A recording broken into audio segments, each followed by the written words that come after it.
the things that we're trying to do is democratize access to supply chain data. That's simply all it is. And it hasn't been done before because before it's been really hard.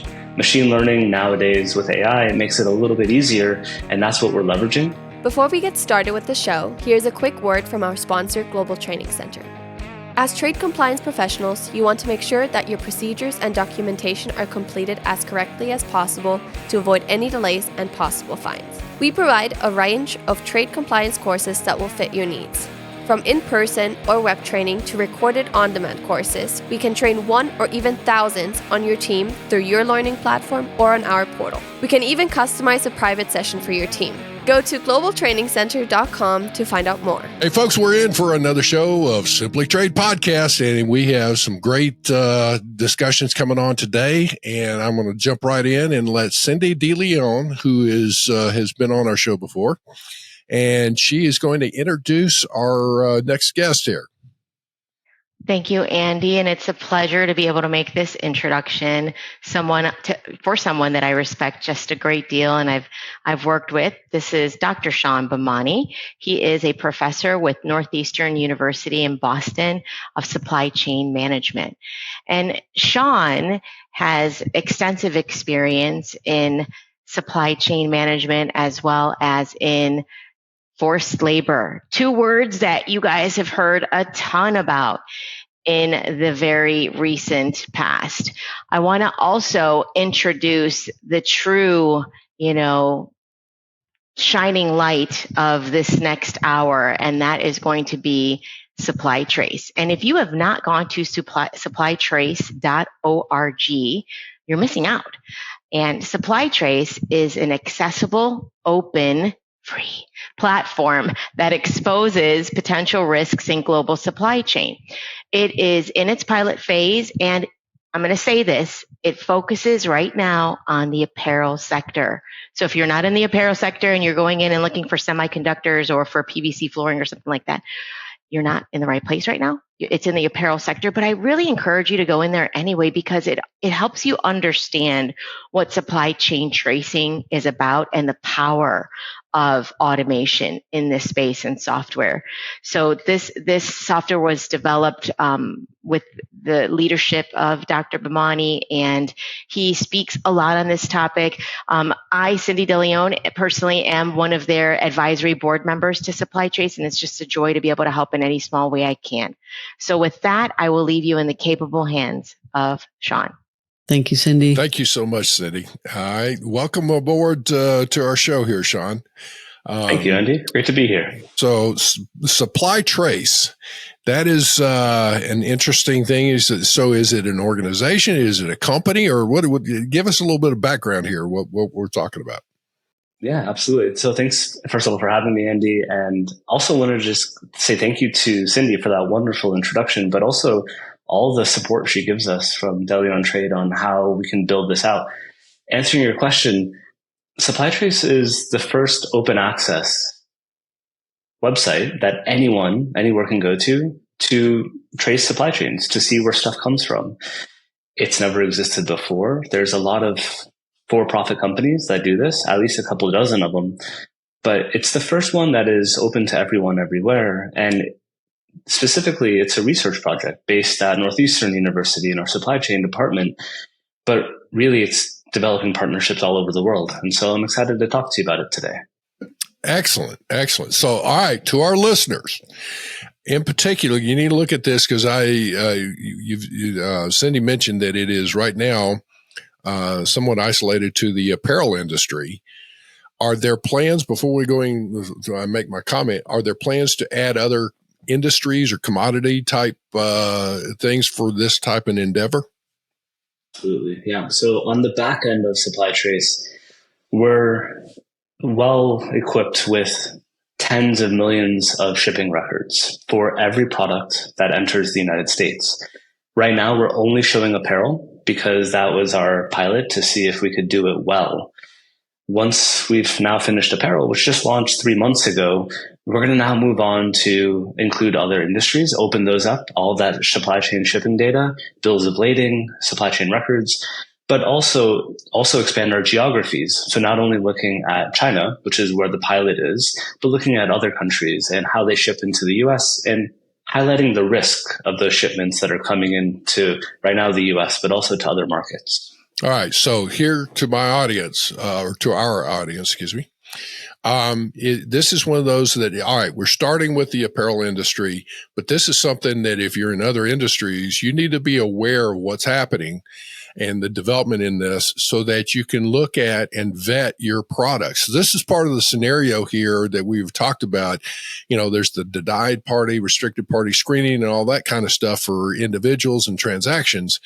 This is focused on the products then themselves, of where it's being made, the raw materials to the final products and all of that, so that when your product comes in, you're not going to have it seized or rejected or whatever at the borders or get yourself into a problem. So this is a smart way. This is a way of working smarter, not harder, and vetting your products. Would that be a good statement there, Shawn?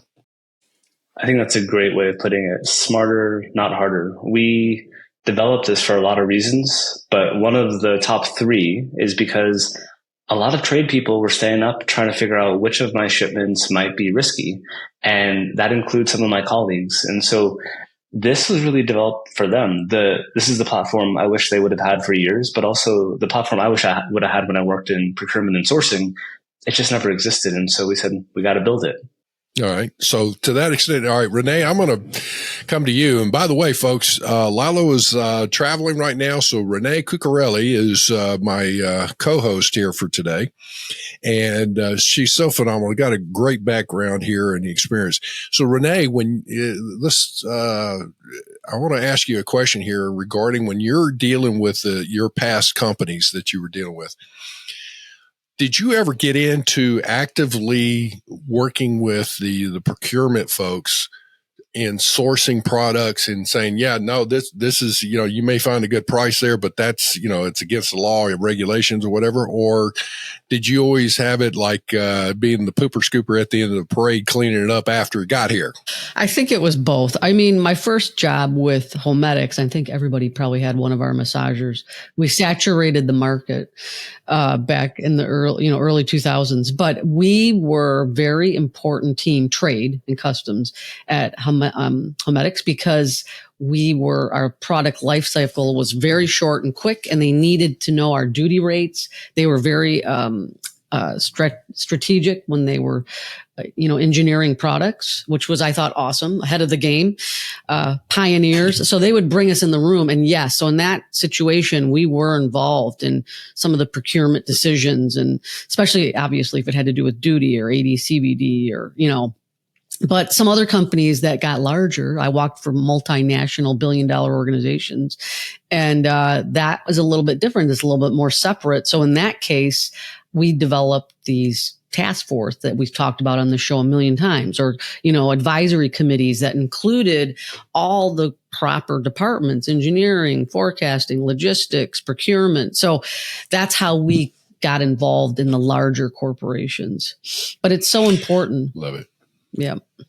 Oh, go ahead. No, it's so important. What? It's so important to get to, like we talked about in many of our podcasts, develop these relationships.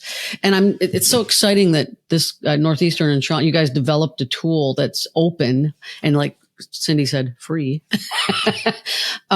because you're at a loss for words when these new regulations come in. You don't know where to turn. And so if you have this committee, then you have the opportunity to brainstorm and then look in the tool and, see what you can find out and then mitigate your risk. And I don't know, Shawn, do you guys have a demo options so let's say I'm new in the trade and I want to go to your website, but I'm not sure how to start. Is there? There are. We have some guides on how to use it. We also have a couple of video recordings on YouTube to watch and make sure that people know how to navigate. Oh, cool. We can put that in the show notes. Shawn, the question I've got for you now is, what about the users here who, initially is going in to look at this? Is like, are you at some point, I guess the different levels of management should be involved. But this sounds like something that if it's free to use, that's one thing. But who are your main users right now with your tool here? Everyone should have access to risk data. To answer your question, C-suite absolutely is thinking about this because of laws, but really everyone that reports to them, everyone who is interested, trade professionals, auditors, everyone should have access to the same level of risk data. One of the things that we're trying to do is democratize access to supply chain data. That's simply all it is. And it hasn't been done before because before it's been really hard. Machine learning nowadays with AI makes it a little bit easier. And that's what we're leveraging to build a lot of the supply networks that we have in Supply Trace. But really, it's for everyone anywhere. And in particular, and this is again coming from my corporate background in procurement and sourcing, it's for small and medium-sized companies really that can afford these high-priced tools. Nothing wrong with high-priced tools. I think they do a good job, but many companies can't afford them. And a lot of trade people can't get to their systems. And so this is for the majority of people who have just been locked out. And to Renee's point, where do you start when it comes to this new law, new legislations? It gives people a first step on building out supply chain transparency and understanding what their risk might be. All right. So here's where I'm going with this, though, is that first off, Renee, I love, even in a big company, small company, medium, whatever, you're going to have, or you should have call it a committee, logistics, sourcing group, whatever it is, supply chain group. And, that's where you're going to take it. It's like, all right, we got a new product. We're going to go through and we're talking about it and whatever, and then be able to maybe use this tool to pull up and start looking at information. And from that, there'll be, we need to dig into this a little bit more or whatever, but maybe show that. But at some point, before you get to that, somebody needs to become proficient in this.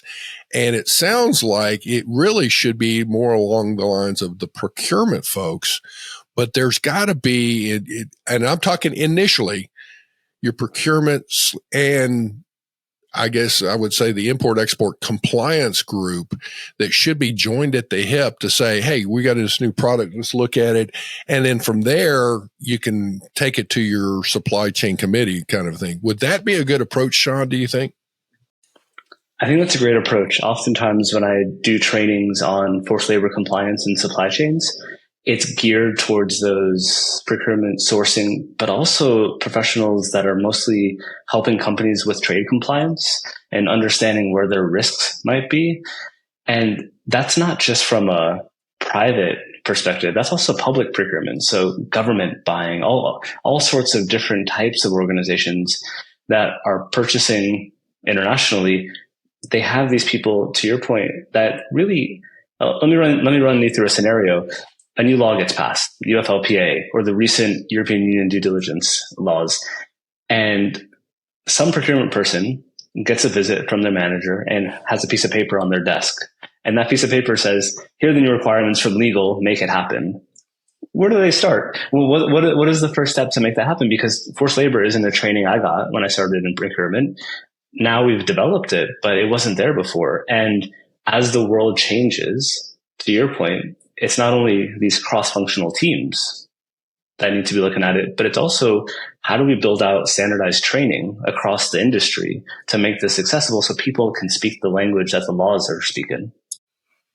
Yeah. And to that point, I guess, Renee, with your background again, any thoughts that what Shawn was just talking about here? Cause it sounds like, man, this is rich. This actually, talking about it and checking things out, it sounds, okay, yeah, it's just another step. Actually, the implications here to me sound like astronomical if you do it, that it's really going to avoid problems if you do this right on the front end. I mean, let's face it. What people don't realize is trade customs is in front of the supply chain. I know we're talking about procurement, but we need to be in front with procurement, with engineering. That's kind of like what I was talking about with Homedics. We were tariff engineering. we were source engineering. So if you're in front and you have these steps, you have a code of compliance, you have a policy, you have all the stakeholders with their opinions and their diverse needs and requirements. So that what we forget about when we get stuck in our own group is, oh, wait, we don't have to worry about that. We don't have to worry about that. Now you keep everybody together and then you do a step-by-step review, and then continuous improvement, right? So you do it once, you got to do it twice, you got to do it 3 times, maybe so I think that step 1, you need to get in front. Step 2, it has to be continuous. Step 3, we need tools, we need information, and we need data. And, having an open platform is phenomenal. And it'll, like to your point, Andy, it'll avoid the forced labor, there's many complications to the trade environment now and possible penalties and risk and ramifications. And, you guys were talking about training. I mean, Shawn fortunately, I work for a training company. No. Just so happened. No. But, forced labor, we're doing a course. We're going to be promoting this course and we already starting in August. And it was a lot to put a course together. So there's the even people who are researching it, and putting data down and trying to inform and educate our trade and logistics and procurement folks. Things are changing. Congress is coming up with updates, right? I mean, so there's advocacy groups and there's so much going on. It's exciting, but it's a lot to stay ahead. So we need a lot of people. It's not a one-man show. Yeah. And I agree. It's like, you've got to become proficient. Somebody needs to become the expert on forced labor prevention, I think. And with that, not only the knowledge, then also become proficient in the different tools out there. So Shawn, let's come back. Talk to us a little bit now. It's like, so how does your system work? Where's the raw data coming from that your system is tapping into? Yep, these are maritime shipments right now coming into the U.S. One of the big things that we try to be is a historical record as well, not just what's happening today, but for the last decade, which companies have brought what products into the U.S. And so when you go to supplytrace.org, you can search for any apparel company, and soon that'll unlock to other industries and see from 2014 to 2024, what have they brought in and where in the world does it come from? It's kind of like a traffic light system. You have green dots that show you the places around the world where we don't have any risk cataloged, yellow dots where there might be some risk, and red dots where we have evidence that there's something going on that deserves more due diligence. And you can see that for all countries, but you'll see a lot of red dots right now for any violations for the UFLPA, the Uyghur Forced Labor Prevention Act. You'll see that front and center. And as we expand, just want to put this teaser out there for the audience on the podcast. It won't just be forced labor. Forced labor will always be there, but we're going to add on additional risk indicators, whether that's related to climate or other risks as well. So I just want to give that little teaser out there. What about ownership, Shawn, of ownership? Will that be added? Yeah, so we actually have ownership and subsidiary data on the back end. SupplyTrace isn't just shipping records. It's actually a team of investigators. Some of them are actually victims of either oppression or their families are currently victims of human rights abuses. We support them in providing data onto the platform that they research and investigate. And they look at corporate ownership, subsidiaries, joint ventures across regions. Okay, awesome. Let me ask you something else. Do you have any importers that have been under a detention situation, whether it's a WRO or UFLPA, where they've used your SupplyTrace successfully, not maybe gotten out of the detention, but were able to gain information and bring clarity? Have they come back and said, "Oh my gosh, this is what we found"? Yes. And some of those were actually some of our early beta testers. So before we launched in March, we had beta testers from companies, some of which that had detention issues. Some of them were government. Some of them were small companies that just needed a place to start. And a lot of other types of beta testers that told us, what does the platform need to do to make it super simple to create supply chain transparency? And so, yeah, we had all sorts of folks on there. Good to know. Okay, great. And then let's go ahead. And so tell us the future. Like you said, you're going to bring in more geography. You're going to bring in additional countries and manufacturers and suppliers. And so I need to look at the program. I can't wait to see it. Tell us what the best thing you think that the importers can gain from this. Absolutely. The future. Yeah, the new future. I study, this is a little bit of a story. I study supply chain history. So I understand not only how supply chains work, because that's my passion, but I understand how supply chains started 100 plus years ago in war. Supply chain management was born out of war supply chains, logistics, transportation.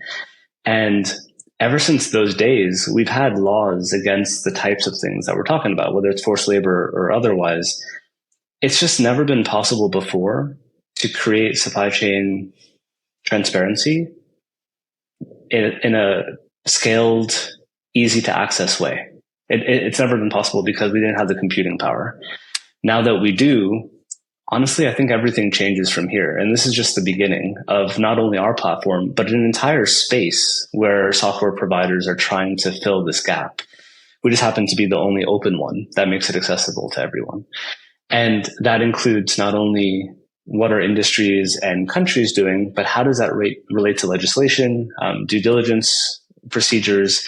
We provide free resources on our site about what kind of laws people should be thinking about, looking for. And as we move forward as a platform that's open to the world, also making it a little bit easier to do things at scale. So instead of searching one by one, and let me take a step back and say, if you've ever used a search engine, if you've ever used Google Maps or anything to find something on a website, you know how to use SupplyTrace. It's as simple as going to supplytrace.org and all you see is a map right when you search for something, and you can actually see the risk right there. The goal is to keep making it as simple as using GPS on your phone. It's as simple as that, to track things and where they're going. Not make it complicated. There's not too much data. Just keep it simple. And as we scale, I think we're just going to keep making it easy to use, but with significantly more data. And that's the key part, is we'll just keep unlocking data. Every month you'll see it expand. That's awesome. The user friendliness. Because I mean, even me, I'm sitting here trying to get my mic to work, and he's like, Renee, do this, turn it up. And I'm like, what? So it's good to have the simplicity for that. And the evolution, to your point, Shawn, on the procurement and supply chain tracing is just phenomenal where we're going. I like the fact that we might be able to get down to tier 3, 4. I mean, the companies didn't worry about that. Well, and here's something that I think that comes into play. You're saying that all, different levels, different positions, different departments should have access to this kind of information, which is great. But let's talk a little bit about the C-suite. Is that they're not going to get down to the granular level, I don't think. I guess it would be more of looking at, like you were saying, the maps and of where the yellow and red dots are and things of that nature, so that from a strategic perspective, who they're doing business with and where they're sourcing their goods would come into play if they're looking at the maps on there. Would that be a fair assessment, or how's the C-suite going to use the system? I think that's part of it, is just having a pulse check. Where's my supply chain and what does it look like? Supply chain mapping used to be hard. It's not anymore. Supply chain mapping can be done in a few clicks. Yep. It just takes a lot of computing power, but they can look at their entire supply chain in one glance and see the risk by region. Also, let's say there's someone who is in a legal department or trade compliance department who finds a red dot. Because our platform is open to everyone, she can literally copy and paste that link, that website URL, and send it to legal, send it to their trade partner, send it to whoever, and everyone can see the exact same data. They don't need to subscribe. They don't need to do anything. They can just log in and see the exact same risk. And to me, that's the beauty of democratization, is that nothing is stuck behind a paywall. It's open, and the C-suite can get the same link. They can see that and say, oh, that's the red dot we're worried about. They don't have to worry about logging into a fancy paywall system. Okay, so to that, I love where you're going with this, because it's making it easy for the people involved in this to inform their senior leadership, which is phenomenal, or, whomever in this. So Renee, let me come back to you as we're talking through on this, is if you're looking at some of these things and all that, have you ever had to walk through a process, if you will, with some senior leadership on, here's an example. We're just going to take a commodity.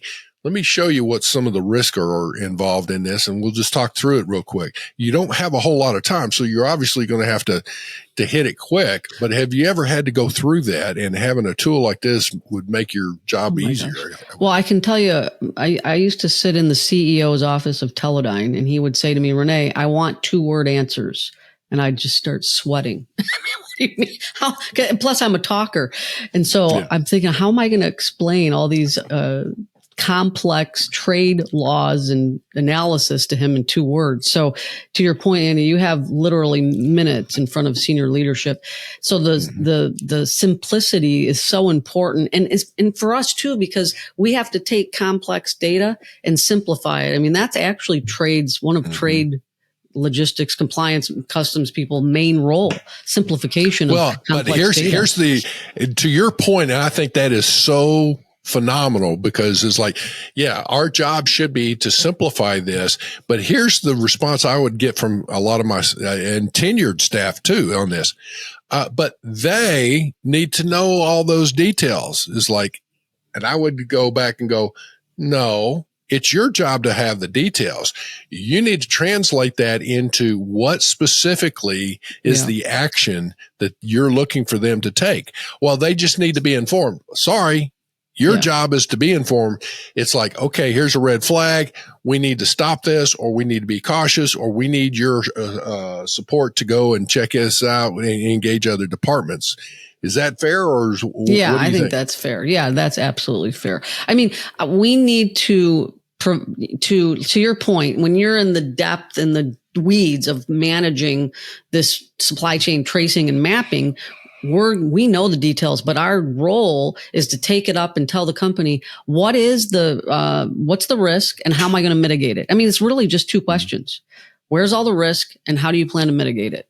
And that's got to be in short form too. And Shawn, it sounds like your tool is going to be right there it will empower those that are trying to communicate a message, that it's like, look here, or and you can see it for yourself and let them play with it and whatnot, I guess, in that sense, right? Yeah. Can I break down one of the silos though in this conversation? So we're talking inside of a company. So we have a leader who wants to know what's going on the ground. But now let's compare that to, what does CBP have access to? What data do they have? Because like last year, the government of Canada invited me to come and talk to their supply base and about supply chain transparency. This is before we launched Supply Trace. And a question I got over and over was, well, government has access to all the data that I don't. How do I know what they're looking at? How do I know what CBP is going to do next? Because I don't have equal access to them. So if we think about it as breaking down barriers between government and companies, whatever the C-suite can see is the same thing that an employee can see. And it should be the same thing that CBP can see. It should be the same thing that a journalist can see. Because if everyone has access to the exact same risk data, then really there's no reason not to know. It opens up the door for open conversations, not across the company, but across trade networks. The entire trade network should have access to the same data. And that to me is the novelty here, is that we're not thinking internally anymore, or not just internally. We're now thinking, well, actually everyone can see our stuff. Everyone can now see where it's coming from. What do we need to do about that? And that's, I think, the next step. Well, to that point, I guess that's one thing that is, we're looking at this. I will say this from a C-suite perspective. I always make this recommendation, and you tell me if I don't know how well it's received at times, but I know that the companies that have implemented this have really done a phenomenal job in not only ensuring compliance, but also helping to reduce cycle times. And that's is that from a C-suite, there should be shared objectives or goals that are tied to the bonuses. So in other words, the procurement needs to have shared goals with the compliance and the transportation logistics folks, and vice versa. They all share so that you're dependent. Part of my goal would be, our objective would be tied to, let's say, the procurement, the logistics, or the compliance, whatever role I'm playing in that.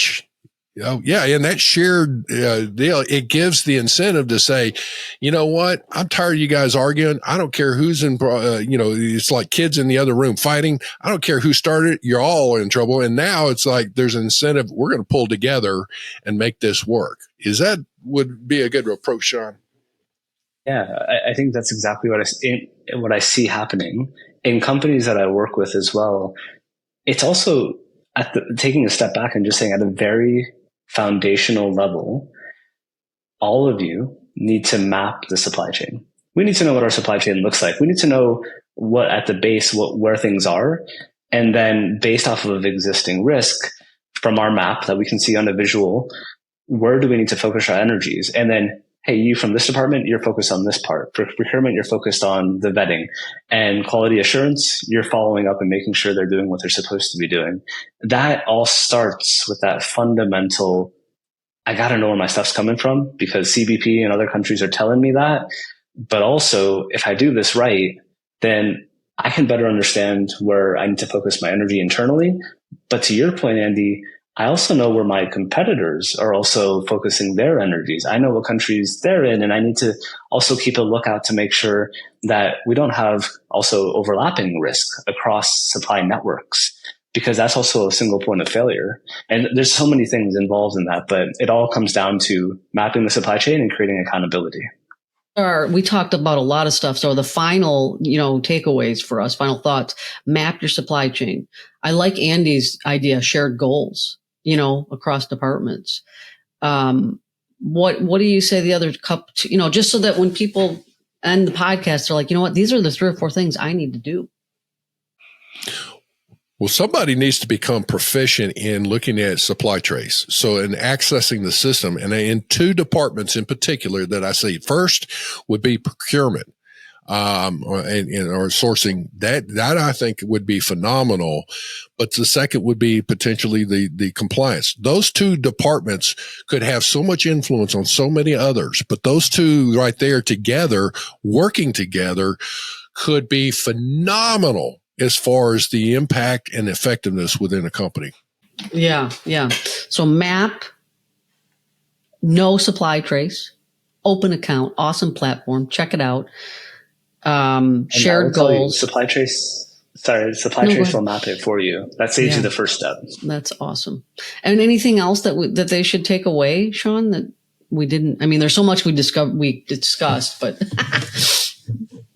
So one key takeaway is this is just the beginning, not only of supply trace, but of regulation on trade. We're going to see this come and go as we think about how politics plays a role in regulation, how the ways in which certain countries are put on the list, certain actors, certain industries.